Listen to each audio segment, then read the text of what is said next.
Welcome to the Uncensored Society podcast, where guests share their insights, experiences, and tactics to help you accelerate your business. So building, scaling, and monetizing your business is made easier. And now, your host, Kay Suthar. Guys, I have an amazing speaker for you today. Our next speaker, he has fought fear disorder and learning disability his whole life. And he says that he has the recipe for entrepreneurial success. He has ideas and insights that come from over 30 years of experience as a business owner of multiple companies. He personally founded and been involved in over 30 startups. Yes, that's right. 30 startups, guys. He has mentored thousands of entrepreneurs and business owners and has interviewed some of the most influential business people in the world. Please welcome Bobby Glen James, founder of SpeakUp. Oh my God. Welcome to the podcast. Thank you. Thank you for having me. No worries. Now, I've got to ask. I mean, you've been interviewed, right, by some of the influential people in business around the world. Are you able to drop some names? Gosh. So it's interesting in the business world.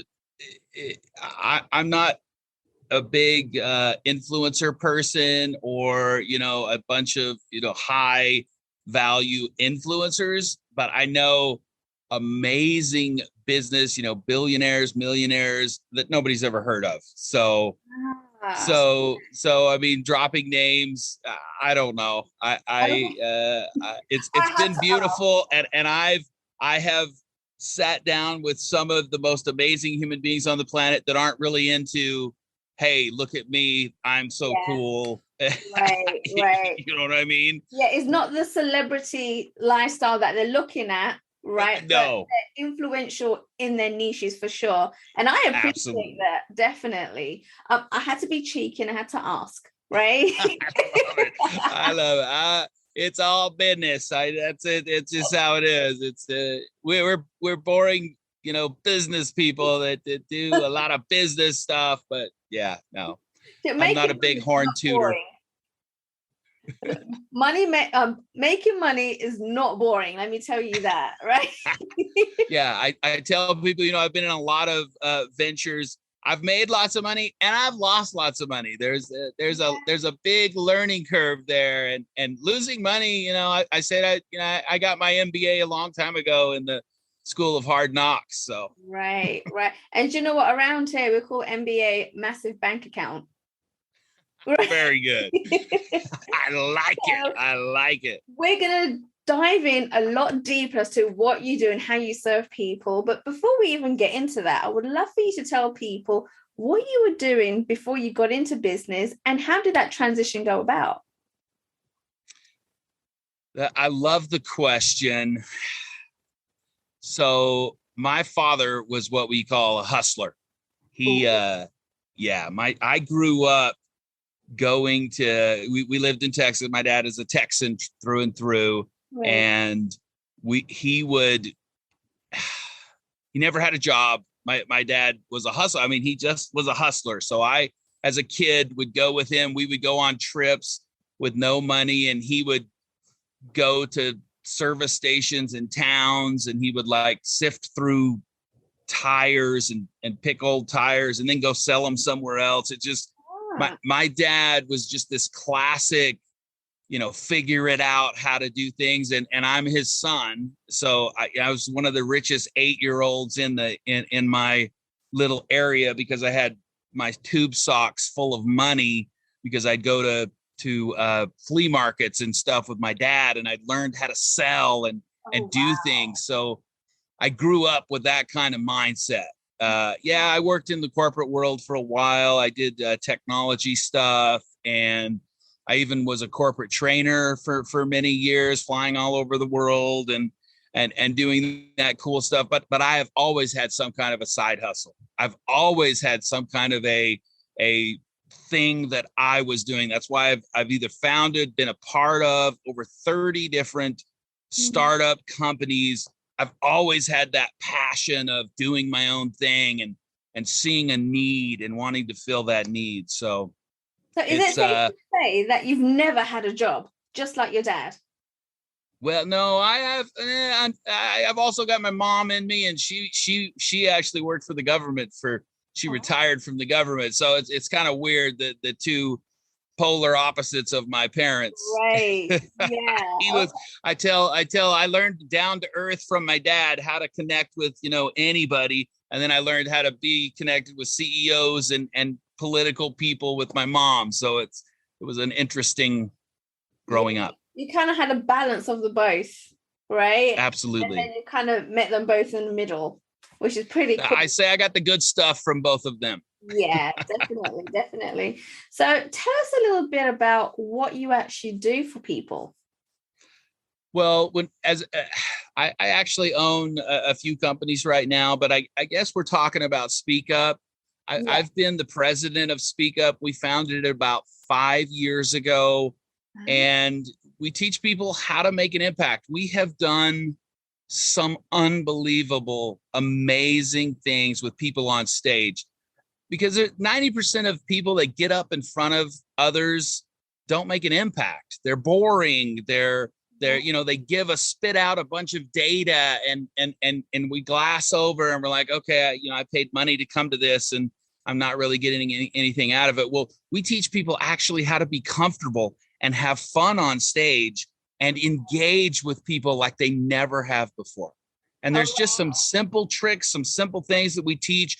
We do intensives where we take people, we put them in a room for 3 days and just blow their minds. And I've had people say, Bobby, I'm not afraid to do anything now. I'll get up on stage and do anything. Amazing. Amazing. It's been a blast. Yeah. Except for the last 2 years have been kind of sad. The thing is, you still need to speak as a business owner, right? You do.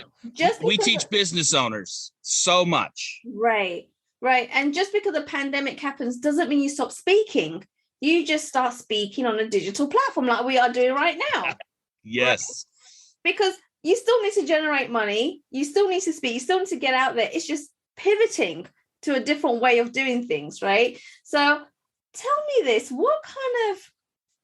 if somebody was feeling anxious or they felt like they weren't confident to speak on stage and, what kind of things do they need to do to start getting ready to actually getting themselves out there?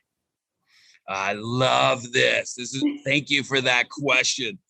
So here's the thing about being on stage, and it's really interesting. We get worried we're going to forget stuff, right? Oh, I'm going to forget what I'm going to say, or am I going to look stupid, right, and all of that stuff, right? I'm going to give you a secret that's going to, if anybody uses this, all of that stuff goes away. Okay. A secret between you and I, right? Yeah, between you and I, and anybody else who wants to use it, because I preach it from the rooftops. If you want to be comfortable on stage and not worry about what you're saying and get it across to the audience, this is not going to be a surprise, but I'm going to say it anyway. You tell a story. Okay. You tell a story. Just one story and that's it. Well, now here's the thing. So telling a story is actually an art form in itself. But when you tell a story, you know it. We remember in story. We don't remember in words and letters. We remember in pictures and a story. And if I go up on stage and I have the story, it's memorized. I don't need a piece of paper. It's about me and I can follow you. Now we teach people what's called the story roller coaster, which connects how you tell the story with, if you've ever heard of the hero's journey. You need the hero's journey to know how to do that stuff. Like, you have a hero, you have a challenge, you've got a villain in your story, you have a pit and a guide and a strategy and all that cool stuff. That if you just tell a story that doesn't mean anything, it's irrelevant, and your speaking on stage isn't going to get what you need across, because the whole reason you speak is to connect to your audience, or maybe sell stuff. You're selling because you're a business owner. Right. If you get up there and tell a story, you'll be more comfortable because you know the story. You don't have to have notes. You don't have to worry about what you're saying, because you can tell it. Can I do some a kind of a test? Can I show you something real quick? Yeah, sure, please. So I'm going to give you some data, and I want you to remember that data and tell it back to me. Okay. All right. I want to try. Okay. It's 2 legs, 1 leg, 3 leg, 4 legs takes 1 leg, 2 leg takes 3 leg, 4 leg gives 1 leg back. So I want you to tell me that back real quick. Did you get it? 2 leg, 3 leg, 4 leg, 5 leg, 6 leg, 2 leg, 3 leg, 4 leg. Pretty good. Okay, that's data. See, I gave you some data to remember. We're on stage, and I just gave you data, and you're supposed to take that data home and remember it and use it. But here, what if I tell you, how about I tell you this? There's a little boy, and he has a chicken leg, and he's sitting on a 3-legged stool, and a dog comes along and takes his chicken leg, and he grabs his 3-legged stool, and he hits the dog, and he gets his chicken leg back. Can you tell me that back? Yes. All right. Well, bits of it. There was a boy, he had a chicken leg with a 3-legged stool. A dog comes, takes his chicken leg, but then he hits him with it and takes his chicken leg back. That's perfect. I have had people tell me, Bobby, I saw you 5 years ago, and I still know that story. I can still recite it. Yeah. That's the power of story right there. You will remember that. I'm going to tell you next week, 2 weeks from now, you're going to go, oh my hell, that chicken leg story. I will do. Oh my God. Do you know what? I'm going to totally use that. I'm taking that, Bobby. Use it. It's a powerful story. Is everything when you're on stage, when you're connecting with potential clients, your brand story. You know, there's thousands of books written about storytelling, and there's a reason for that, because of the power of it. Right. Yeah, definitely. And I told just your kind of example of this, it was like, holy crap. Yes. Stories. Don't give people data, because that, like, I just stopped listening at some point, to be fair. Right. Your brain shuts down. Your brain conserves energy when it works too hard. Right. So, and you could still take a story and wrap it. You can still wrap it in data. Right. Okay. So what does that look like? Say again? I said, so what does that look like? Wrapping data in a story? So when we teach the story roller coaster, there's a piece called a lesson cycle. And in the lesson cycle, the hero is given information on how to become the hero. You know, in every movie, every great movie or every great novel, that the hero has to go through some stuff. Well, that stuff is what the hero learns. When you wrap that in the story, it's also what your audience learns. Right. And what you do for me. Because some speakers, they forget they're not the hero.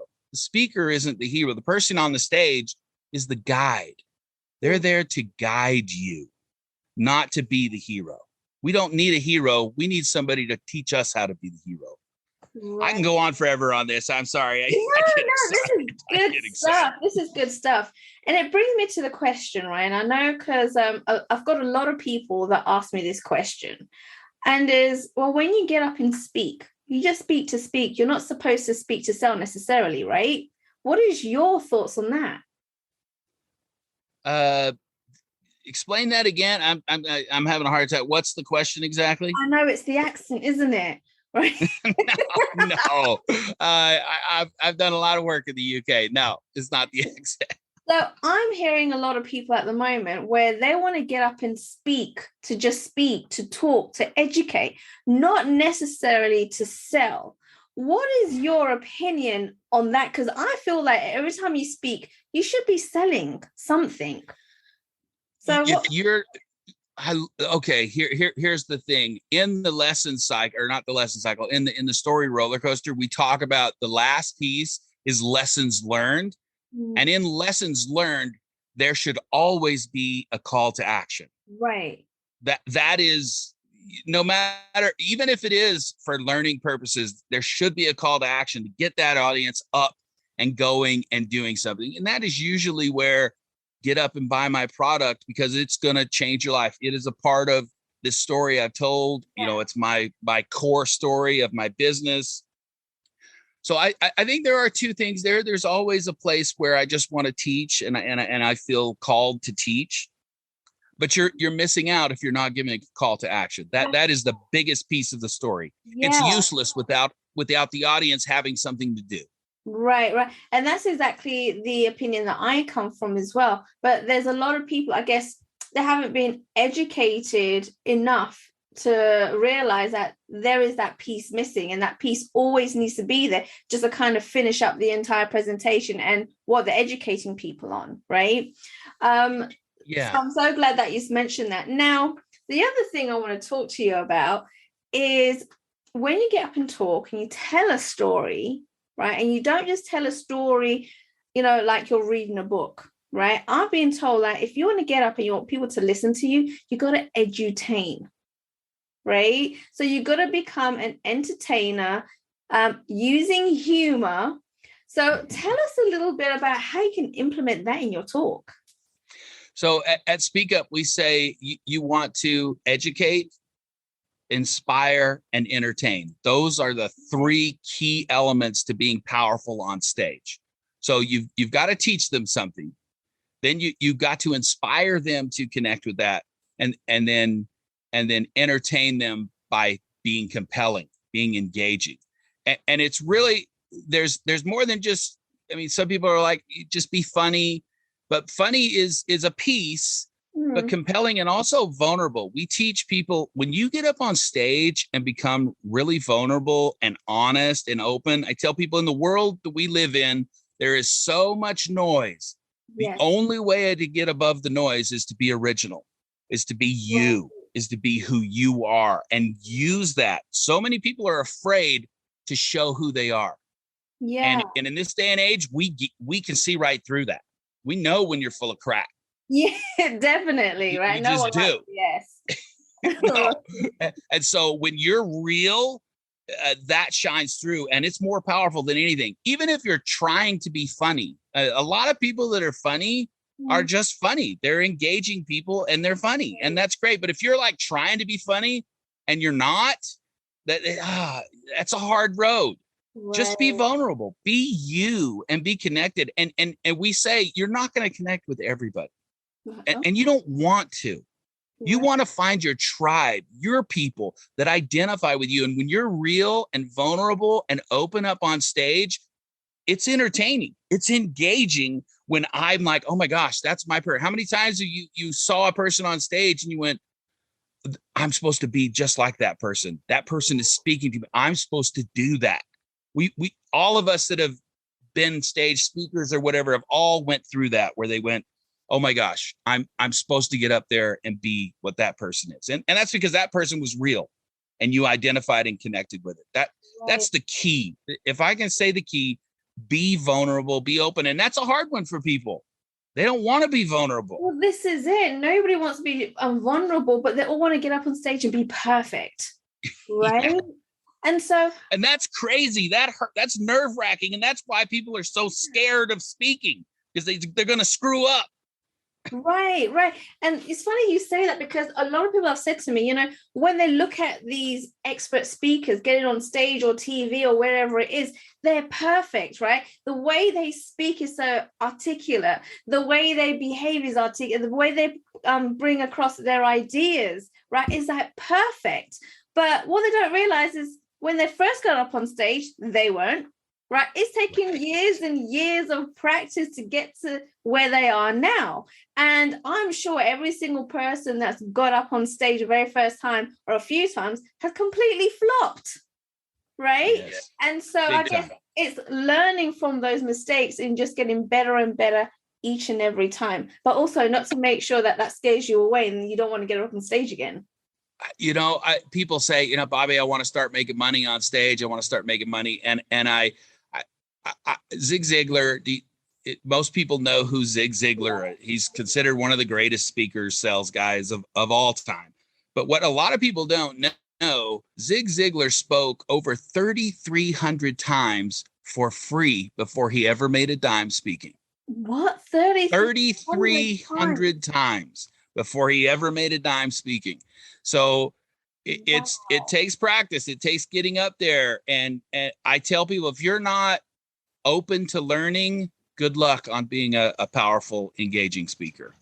You're right. You just have to be that. Yeah, I mean, sorry, I'm still getting stuck in the 3,300 times. I'm still there. Like, I feel that people don't have that kind of patience anymore. True. Yeah, nobody wants to be an expert. It takes 10,000 hours to be an expert. Nobody wants to do that anymore. Right. Oh my goodness. So you've told us a lot already, Bobby, but tell me, or tell the audience, what actually qualifies you as an expert in the speaking industry? What qualifies me? Well, I've been on stage over 4,000 times. 4,000? Is it more? What? Yeah. I've not only spoke. I was in my younger life. I was going to be a rock star, so I traveled the circuit in bands, and my stage presence, or being on stage, has been such a big. And I've spent thousands upon thousands of dollars on myself, which I tell other people, if you're not spending 10% of all of your revenue on learning and growing, you're missing out, because we should always be growing. So I am a lifetime learner, and that is my whole world. I learn constantly. If that means reading books, I'm a constant book reader. Leaders are readers. I believe that. And I consider myself somewhat humble, but I love what I do. And I've had people come to me, say I've changed their lives, and that just humbles me. And I'm grateful. I've even had, we were doing an event just a couple weeks ago, and somebody they had been to a different thing of ours, and it was like 4 years. And she said, "You don't understand what this did for me. I am a completely different." And I thought that was cool. But then her husband was there, and he said, "You don't understand. She came back a different person and just became this badass that just started. She created, she bought an event center and just blew up." And when I hear stuff like that, I go, that's why I do this. That's why I'm here. I'm not here for Bobby. I'm really here for the people that I know are supposed to change the world. And they just need that little bit of push. Exactly. You're a catalyst to their success. Oh, I'm going to use that. A catalyst to their success. Yeah. I like it. Awesome. So, Bobby, are you able to teach our audience today a principle that they can implement in their business or in their speaking strategies right now? Yeah, let's see. A quick gold nugget. Yeah. I would like the greatest gold nugget is the roller coaster itself. Are you okay with me kind of, this will be a quick, and in fact, I will give a website too that people can go to and kind of download some stuff. I'll give that as well. But for right now, I just want to run through the roller coaster to kind of let people understand, if you're going to tell a story, if you're going to be compelling, just get up on stage and hit these few elements. Okay. In a roller coaster, remember how we start in a roller coaster? If you've ever been on one, have you ever been on a roller coaster? Yes, I have.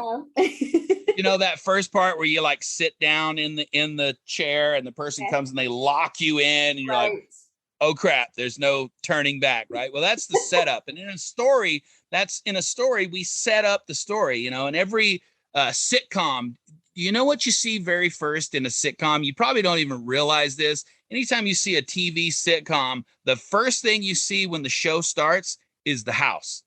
You don't see in it. This is the setup. It's setting you up, getting you ready for the story. And that's really important.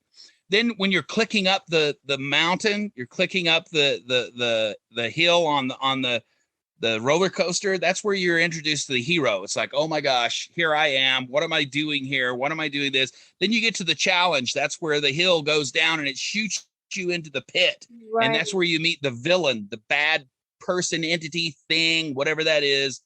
Then when you're shooting down, you get pulled out by the guide. And the guide is there to call you as a hero. You have to have a guide. If you want a compelling story, you got to have a villain, you got to have a hero, but you also have to have a guide that's telling that hero who to be, because us on stage, we are that guide, right? Then you go on a loop-de-loop, right? You get a loop-de-loop, and the loop-de-loop is what we call the lesson cycle. This is where you get a strategy from the guide, and you either learn it or you fail. What happens if you fail? You go on another loop-de-loop. You do it again until you succeed. And then when the roller coaster is almost over, you get your breakthrough. That's where everything has come together.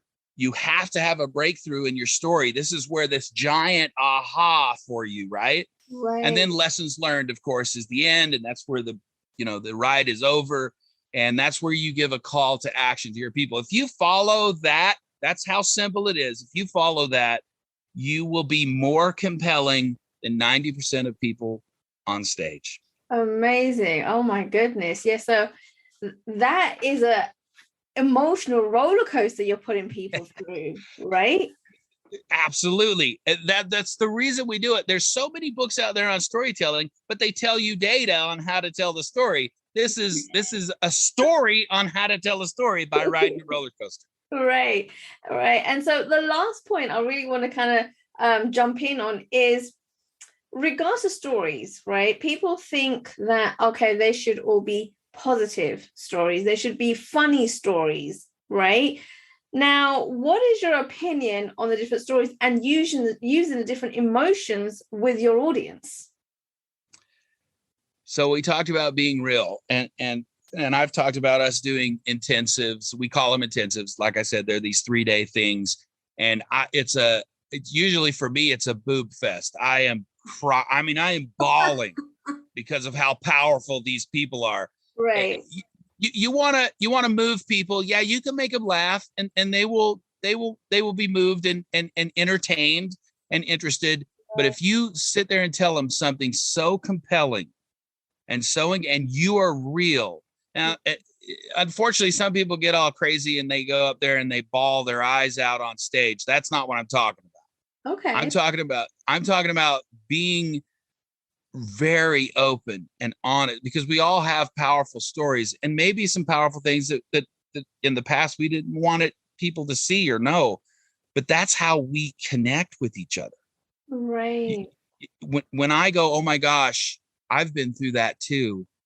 Do I want to have something to do with that person on stage? Absolutely. They become like family to you when you're that open.